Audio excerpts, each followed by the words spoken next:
Chinese New Year, their fireworks shows are amazing. Like, I'm sorry, but America's like just a disappointment when it comes to fireworks shows. After going to China, they like they have the whole of Hong Kong harbor just lit up, and they have like dragons, hearts, just like boats, and like in the air. Like it was amazing. And like just to watch that, and like it's full of foreigners too. Hong Kong Island is full of it's cool to realize too, because the way like Germans speak with like Chinese people, like Europeans speak with Chinese people, is English. And English is like such a dominant language. It's the language of business, and made me realize what a privilege it is to know English, and the fact that I was learning Chinese. And it was just to see the diversity of cultures was awesome. So many people from the Middle East, the Himalayas, tons of people from Nepal, India, Pakistan, Africa. Like we baptized all sorts of like people in Hong Kong, and the Philippines, of course, Indonesia. There's a branch called International. That's just strictly where we just teach foreigners, and then obviously where you speak English while you're there. And so the people from the sisters from the Philippines come, and they're, I shouldn't say this, but they're kind of like just, I guess, housemaids.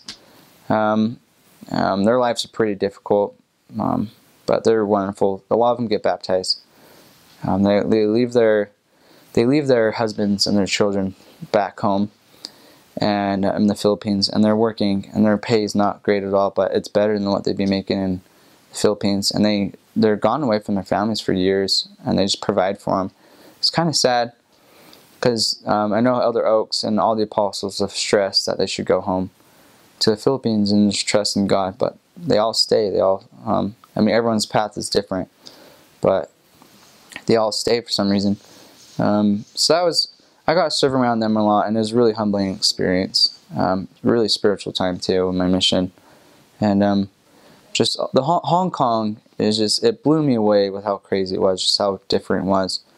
They love basketball there, random.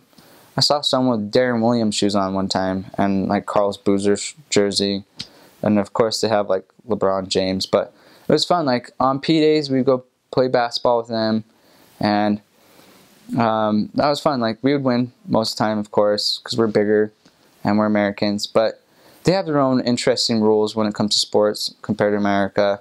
They're in love with badminton. Badminton's a big deal there, and it was difficult. Like I was learning it. Like we would play with members sometimes, and I was like, "This is kind of difficult," you know. Like, but it was fun. And ping pong, I surprisingly did not play much ping pong, even though China's like big for it, and so I didn't play much. I had a couple companions who loved it, but mostly like basketball is like becoming even bigger and bigger there. And it's like Hong Kong is cool as well, because like everything that's made in China is shipped out of Hong Kong. It's like you just see the biggest boats, just those massive store. I don't know what would you call those boats. Just the ones that store like the big, yeah, and just massive, because Hong Kong is an island. So you look on the ocean. There's hundreds of them going to the locations, and like it was interesting to see like this is where all of our stuff comes from, and shipped from and stuff like that. So that was really cool. These boats are just massive, and like fishing and stuff like that was great, and the seafood there was great. I didn't like seafood until I went there. They know how to cook.